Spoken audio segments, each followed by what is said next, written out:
Hi, today we're going to be working on one of my favorite projects to draw. It is a bird. As you can see behind me, I love birds and I'm excited to work on this with you today. All you're going to need is a pencil, eraser, and a couple pieces of paper. So before we get started on our actual drawing, it's very important to warm up when you're doing a drawing. I relate it to sports a lot. You want to warm up your muscles before getting started on your final picture. To warm up, what I like to do is just start drawing some simple shapes. Maybe some ovals, some circles, some squares, some triangles. And as you can see, I go over lines multiple times just to kind of get a feel and for that shape. Just have fun with it. Draw different shapes, some rectangles. They don't have to be perfect. You are just, again, getting ready and warming up your hand muscles. One little tip that you can do is take a piece of scrap paper and rest it on the paper so you don't get any pencil marks on your hand.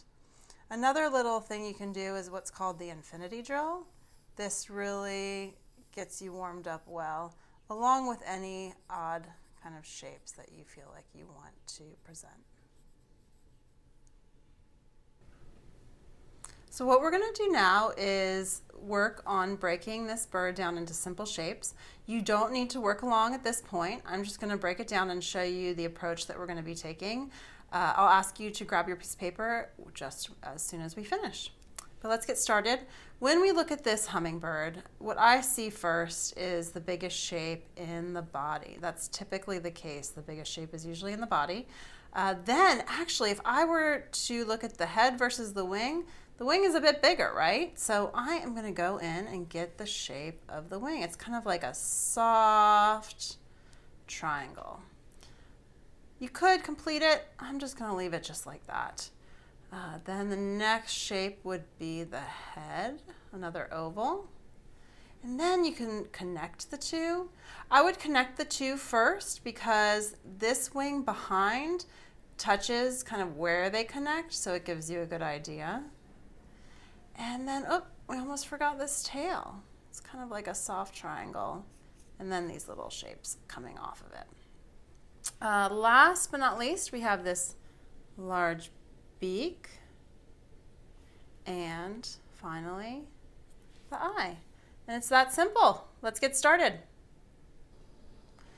So let's get started on our drawing. Again, we start with the biggest shape, and that was the oval of the body. Now remember, the first shape is the most important shape. It's going to determine the size and everything. So if I were to make that first shape really, really tiny, that wouldn't really work. If I made it too big, I couldn't fit everything else in the image. So the first shape is going to be very important. And I'm going to have it be just about in there. That gives me room for the wings, the tail, the head, and the beak. Next, I'm going to move on to the wing. That's what we had done. The wing kind of comes out from the body. It's really, really big, right? And kind of swings in here. Again, doesn't have to be perfect. I just want to get that kind of soft triangle in there. Next, we're going to move on to the head, which is an oval. And remember, the direction of the shapes is kind of important. The direction of the body is going this way. The direction of the head is at a slight, a more extreme angle. So it's here and here. I'm just dissecting the shape with a line to get the angle. Next, we're going to connect the neck. Now, I noticed I made a big mistake. Not a big deal. I'm going to erase it. But my head should be closer to the body. Look at how close these are. So I'm going to move my head a little closer in. Something like that. I'm going to erase the lines that I don't want. Okay. So next I'm going to be moving on to the head. Now if I relate the head to the side of the body, the head kind of comes out maybe slightly further, but not that far. Then it comes really close to the body in here, and it's kind of equal maybe to the back of the body in here and up to about here. These little dots really help guide me when I'm struggling with a shape. And don't forget, I always say draw lightly in case you make a mistake so you can fix it. Next, I'm going to connect the neck to the body. And then I'm going to do this wing back here because it touches about here and comes back and touches the side of this wing. Next is that rear tail.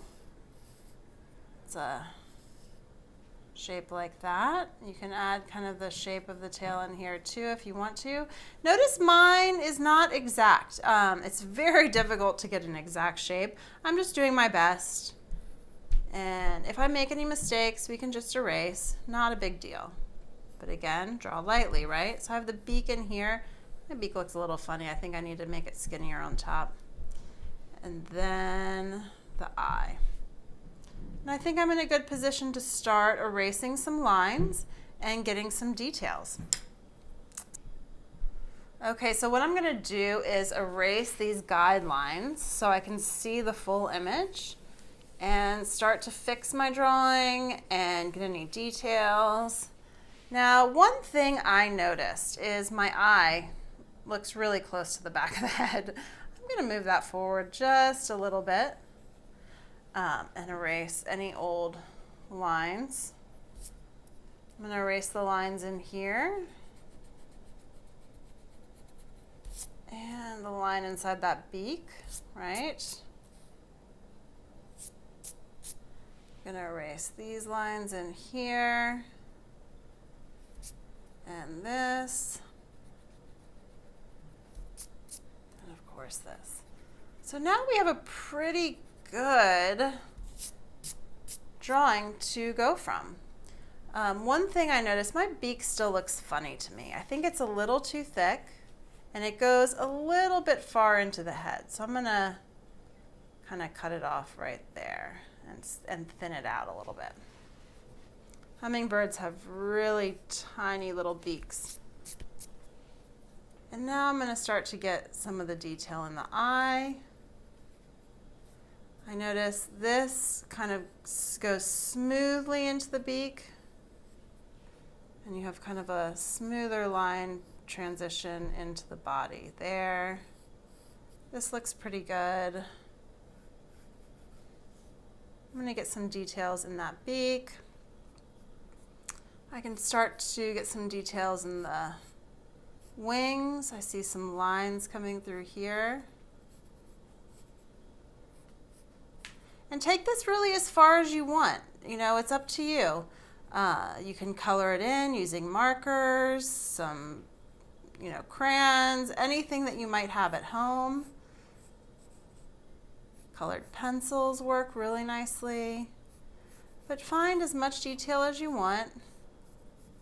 You don't have to go overboard. Just to make it more your own. I'm going to fill in that eye. Bring down some of these lines.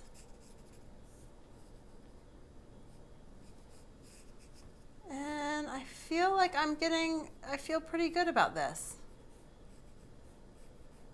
Go ahead and continue as far as you want. You can add any texture of these feathers and have fun with it. Thanks for following along. Thank you for working with me today. I had a lot of fun and I hope you did too. We would love to see your work from home. If you want to share, please feel free at Artworks Classes on either Instagram or Facebook. Again, that's at Artworks Classes. Have a great day.